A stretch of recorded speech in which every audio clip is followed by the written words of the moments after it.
A thistle says, should probably finish my homework, but there's a stream. You know what to do.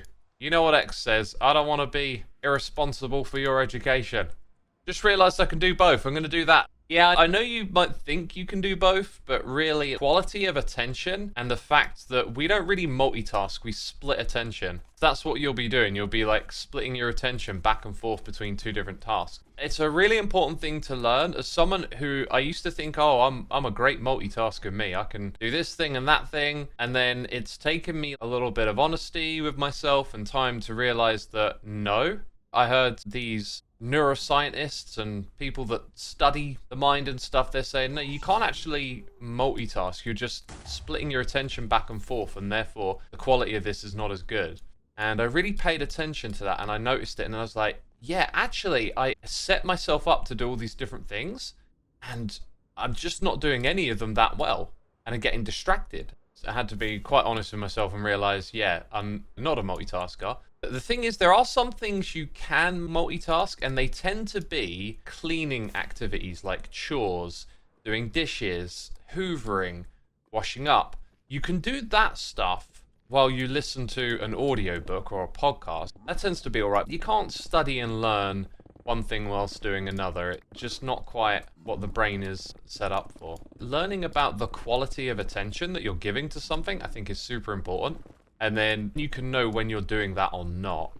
And there are times when you need to give that quality attention to something, right? Gosh, you're starting to sound like my parents, X. The thing is, this is something that I've learned through being someone who dispenses out some thoughts, and I've listened to lots of people share wisdoms and stuff, is there's this strange effect where the people that are closest to you tend to be the people you listen to the least about this sort of stuff. So I've had lots of people go and tell me, oh, X, you talk about all this stuff and it's so helpful, thank you. And it's really great to hear that, and I love it. Yet, I'll never hear that from anyone in my life because no one's actually interested. It's a really strange phenomenon, and I knew this, but I didn't know, like, it was always a bit weird and mysterious to me. Like, why is it like this? Like, why is it like, I go online and I say a bunch of stuff, and everyone, well, not everyone, but the people commenting are really interested in it. But then you talk about it to like family members and stuff, and you're boring them to death. Then I heard someone else talk about it in a podcast where they're like, hey, I'm this person who writes these self-help books, and I get loads of people messaging me, thank you for turning my life around, all this sort of stuff. And yet no one in my family treats me the same way at all. And then they said one day, my own advice came vicariously around to them through like a podcast that they were listening to, and then it clicked for them, and then they start talking to this family member about all the stuff that they do for a living and whatnot. I think what it is that for some reason we're just wired to not take in that kind of change yourself advice from people that are actually close to us, maybe. Tend to seek it from external places. Maybe we need that kind of self-help from people that aren't actually connected to our lives for it to work for us. Just some psychological way that we're wired. X teaching me all the life lessons my dad never could, someone said in chat. That's exactly it though, right? You've got this strange wiring where the information, the value of the information is different based on who it's coming from. And you just tend to not receive it the same way from family members as you do from strangers on the internet, basically. Is it possible your dad has said the same thing, but we tend to not listen to parents as it's generally?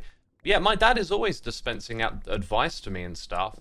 Since I heard that, I pay way more attention now, and I can kind of, like, first of all realize the value of what's being said to me better, but I still feel that weird resistance where I want to hear this from someone else. It's really strange. It's a strange phenomenon. I don't think it's something that applies to, like, it's not like a universal thing, because I've heard plenty of stories, again, like being someone who listens to lots of podcasts and then using that to build up your sense of things. But I've heard stories of people who have like really great connections with parental figures who give them all the advice they need to do this and that, etc.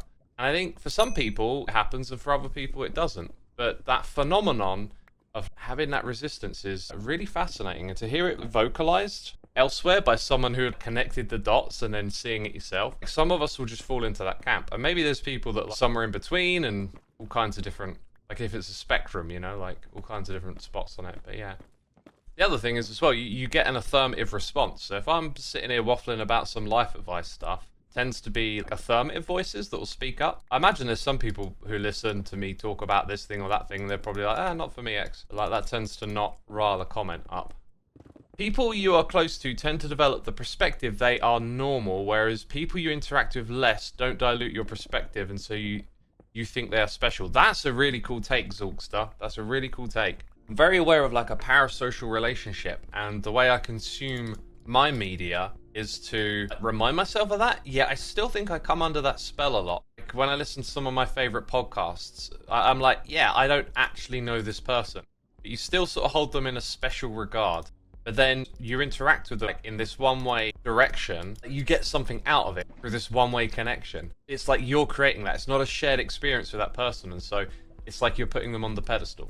Even when you know that, it still happens. It still happens. So did you enjoy the waffle? Want to hear more stories and thoughts? Check out the playlist link below if you want more videos like these. And of course, subscribe to the channel to catch future ones, and go to linktree.xisuma.co if you'd like to find links to all of the other activities that I do, including playing guitar, making music, Minecraft videos, and much more. Go check out that link.